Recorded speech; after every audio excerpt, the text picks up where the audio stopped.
ஒரு பாடல் காட்சியை படமாக்கி அதை போட்டு பார்த்துவிட்டு இது சரிப்பட்டு வராது என்று மீண்டும் அந்த பாடல் காட்சியை பிரம்மாண்டமாக எடுத்து ஹிட்டாக்கி காட்டியவர் மக்கள் திலகம் எம்ஜிஆர்.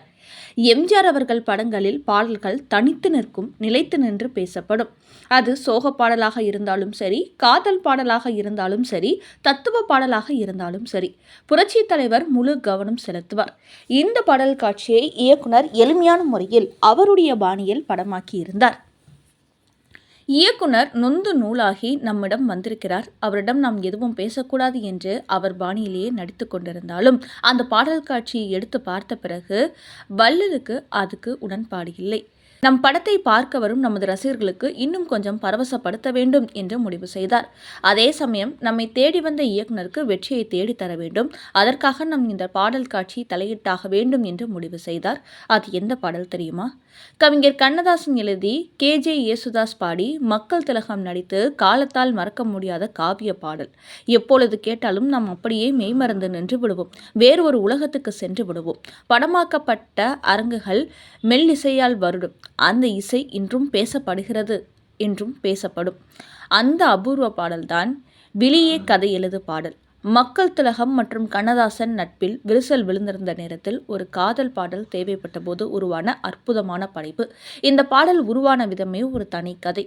உரிமை குரல் படத்தின் வெளிப்புற படப்பிடிப்புகள் மைசூர் சிக்மகளூரில் நடந்தது.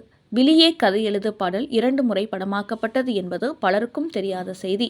முதலில் இந்த பாடல் காட்சி மைசூர் பகுதியில் சாதாரண பாடலாக படம் பிடிக்கப்பட்டது. அப்போது அங்கு வந்த படப்பிடிப்பை காண வந்த பொதுமக்கள் அனைவருக்குமே இலவச உணவு அளித்தார் பொன்மனச் செம்மல். வேறு எந்த நடிகராக இப்படி உணவு கொடுத்திருப்பாரா என்பது நான் கேள்விப்படவில்லை. பாடல் காட்சியின் போது எம்ஜிஆர் சாப்பிட்டுவிட்டு கை கழுவிவிட்டு போன தண்ணீரை அள்ளி குடித்த எம்ஜிஆர் பக்தர்கள். அதை கண்டு பதறி போய் தடுத்த எம்ஜிஆர் இப்படியெல்லாம் இனி செய்யக்கூடாது என்று அவர்களை கண்டித்ததோடு மட்டுமல்ல, அவர்கள் அனைவருக்கும் அந்த படப்பிடிப்பு தளத்தில் உணவு கொடுத்து உபசரித்து அன்போடு அனுப்பி வைத்தவர் மக்கள் திலகம் அவர்கள். சரி, எம்ஜிஆர் அவர்கள் பார்த்தார்கள். ஸ்ரீதர் அவருடைய பாணியில் எடுத்திருந்தார். ஸ்ரீதர் எப்பொழுதுமே பாடல் காட்சியிலும் சரி, படத்திலும் சரி பிரம்மாண்டத்தை புகுத்தாதவர். எளிமையாக இருக்க வேண்டும், மனதுக்கு நெருக்கமாக இருக்க வேண்டும், கண்ணியமாக இருக்க வேண்டும் என்று நினைப்பவர். ஆனால் மக்கள் திலகம் அவர்கள் தன் ரசிகர்கள் அடைய முடியாத சந்தோஷத்தை தன்னை பார்த்த திரையில் அவர்கள் அனுபவிக்க வேண்டும், அந்த பரவசத்தை பெற வேண்டும் என்று நினைப்பவர். இயக்குனர் ஸ்ரீதரை அழைத்தார்.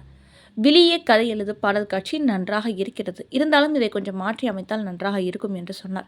இயக்குனருக்கும் எம்ஜிஆர் சொல்லிவிட்டார். அதை தடுப்பதற்கு மனம் இல்லை. என்ன செய்ய வேண்டும் சொல்லுங்கள், செய்துவிடலாம் என்றார். இந்த பாடலை இன்னும் கொஞ்சம் பிரம்மாண்டமாக எடுக்க வேண்டும், அதை கனவு பாடலாக மாற்ற வேண்டும் என்றார். அதற்கு இயக்குனர் ஸ்ரீதர், இது சோக பாடல், இந்த பாடலில் நாம் எப்படி பிரம்மாண்டத்தை காட்டுவது என்று கேட்டார். உங்கள் ஐடியா படி முதல் 2 வரிகளுக்கு மட்டும் சோகமாக நானும் லதாவும் பாடுவது போல காட்சி எடுத்துக் கொள்ளுங்கள். அதற்கு அடுத்தபடியாக ஆர்ட் டைரக்டரை கூப்பிட்டு ஒரு பிரம்மாண்டமான செட் ஒன்று போட சொல்லுங்கள். அது நிச்சயம் இந்த படத்திற்கு பிளஸாக அமையும் என்று சொன்னார். அதன் பிறகு பிரம்மாண்ட செட் அமைக்கப்பட்டது. விழியே கதை எழுது பாடல் கனவு பாடலாக எடுக்கப்பட்டது. புரட்சி தலைவர் அவர்களின் ஐடியா படி அந்த பாடல் இன்றளவும் எல்லோராலும் ரசிக்கப்படுகிறது. அவர் தன்னுடைய ரசிகர்களை அங்குலம் அங்குலமாக தன் விரல் நுனியில் வைத்திருந்தார் என்பதைத்தான் இது காட்டுகிறது. உரிமை குரல் படத்தில் நமது இதய தெய்வம் பேசும் வசனமான டே துரைசாமி, இந்த பரம்பரைக்கே சோறு போட்டு வளர்த்த பூமி, இது மானம் மரியாதை உள்ள எவனும் உயிர் போனாலும் தன் நிலத்தை மற்றவங்களுக்கு விட்டு கொடுக்க மாட்டான்டா. என் தாய்க்கு எனக்கு பாலூட்டி வளர்த்தாங்க, இந்த நிலத்தாய் எனக்கு சோறூட்டி வளர்த்தாங்கடா. இந்த தாயை விட்டு கொடுக்குற அளவுக்கு நான் கோழி இல்லடா. ஒரு படி மண்ணுக்காக எந்த தியாகத்தையும் செய்யக்கூடிய பரம்பரையில் வந்தவன்தான் நான். டே 100 என்ன 1000 என்ன 1,00,000 பேர் கூட்டிட்டு வந்து படையெடுத்தாலோ இந்த மண்ணிலிருந்து என்ன பிரிக்க முடியாதுடா. என் ரத்தம் இந்த உடல் கீழே விழுந்தாலோ இந்த மண்ணை தாண்டா அணைக்கும். என் உயிர் போனாலும் அது இந்த மண்ணில் தாண்டா போகும். ஆனால் அந்த நேரத்தில் நான் எழுப்புகிற உரிமை குரல் இங்கு மட்டும் இல்லை, எங்கெல்லாம் உழைக்கிறவன் இருக்கானோ, எந்தெந்த மண்ணில் தொழிலாளர்கள் இருப்பார்களோ அங்கெல்லாம் என் உரிமை குரல் ஒலித்து கொண்டு தான் இருக்கும். இப்படி உரிமை குரல் படத்தின் கிளைமேக்ஸ் காட்சியில் வயலில் ஏற்கலப்புடன் நிற்கும் புரட்சி தலைவர் பேசும்போது ரசிகர்கள் விசில் சத்தம் அடங்க பல வருடங்களுக்கு பிறகு இன்னும் கேட்டுக்கொண்டே இருக்கிறது. இன்று திரையிட்டாலும் அந்த காட்சிக்கு மக்கள் தரும் வரவேற்பு, ரசிகர்களின் உற்சாகமான விசில் சத்தம் அடங்கவே இல்லை. அதுதான் நமது புரட்சி தலைவர் எழுச்சிமிகு நடிப்பு. புரட்சி தலைவர் சமூக வரவேற்பு மாபெரும் வெற்றி பெற்று வசூலித்த படம் உரிமை குரல். உரிமை குரல் வெளிவந்து தமிழ்நாட்டில் அரசியல் அனல் தாக்கித்து கொண்டிருந்த பரபரப்பான சூழ்நிலையில் 1974ஆம் ஆண்டு நவம்பர் 7ஆம் தேதி வெளியாகி 25 வாரங்கள் வெள்ளி விழா கண்ட படம் உரிமைக்குரல். உரிமைக்குரல் முழுக்க முழுக்க மக்கள் திலகம் படமாகவே அமைந்தது. தெலுங்கில் உருவான தசரா புல்லேடு படத்தை தமிழுக்காக நிறைய மாற்றம் செய்திருந்தார் இயக்குனர் ஸ்ரீதர். அந்த படத்தில் நாகேஸ்வர் ராவுக்கு வாணிஸ்ரீ, சந்திரகலா என்ற 2 கதாநாயகிகள். ஆனால் உரிமைக்குரல் படத்தில் நமது தலைவருக்கு ஒரே ஒரு ஜோடிதான். இப்படி பல மாற்றங்கள் செய்யப்பட்டன. சாதாரண கிராமத்து கதைதான். புதுமை, சஸ்பென்ஸ், த்ரில்லர், அதிரடி திருப்பம் எதுவும் இல்லை. இருந்தாலும் நமது தலைவருக்காக படம் கொண்டாடப்பட்டது. உரிமைக்குரல் படத்தில் அவர் ஆந்திரா பாணியில் 2 கால்களிலும் சுற்றி வேட்டி அணிந்திருப்பார். இது புதுமையாகவும் வித்தியாசமாகவும் இருந்தது. தமிழ் சினிமாக்கள் ஹீரோக்கள் அதுவரை அப்படி வேட்டி அணிந்ததே கிடையாது. படம் தொடங்குவதற்கு முன் ஒரு நாள் தசரா புல்லேடு படத்தில் நடித்த ஏ.கே. நாகேஸ்வர் ராவின் ஸ்டைலை தலைவரிடம் ஸ்ரீதர் காட்டினார். அதில் அவர் ஆந்திரா பாணியில் வேட்டி கட்டியிருப்பார். அது நன்றாகவே இருக்கிறது. அதேபோல் தானும் வேட்டி கட்டிக்கொள்வதாக மக்கள் திலகம் கூறினார். அதை கேட்டு சற்று தயங்கிய இயக்குனர் ஸ்ரீதர், அந்த பாணி உடையை உங்கள் ரசிகர்கள் ஏற்றுக்கொள்வார்களா என்று தயங்கினார்.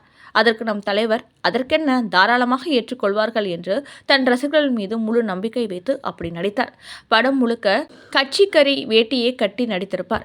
அது ரசிகர்களுக்கு இன்னும் உற்சாகத்தை கொடுத்தது. ஏனென்றால் அப்போது அரசியல் தகித்துக் கொண்டிருந்த நேரம்.